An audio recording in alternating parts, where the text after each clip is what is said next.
Itong revelasyon, kamakailan ay tinawagan ng staff ng sikat na American TV host na si Ellen DeGeneres, ang second little star dreamer na si Ami, para mag-guest ang batang singer sa kanyang show sa Amerika.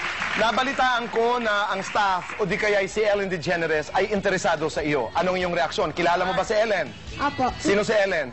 Yung po na kuha po kay Charles. Abay, very good. Pero alam mo ba na si Ellen ay kakakasal pa lamang kay Portia?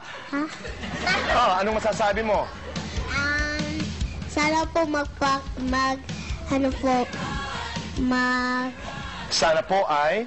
sana po ay maging kilala ko po siya. Okay. Kung nanonood ngayon si Ellen DeGeneres, ano ang nais mong sabihin sa kanya?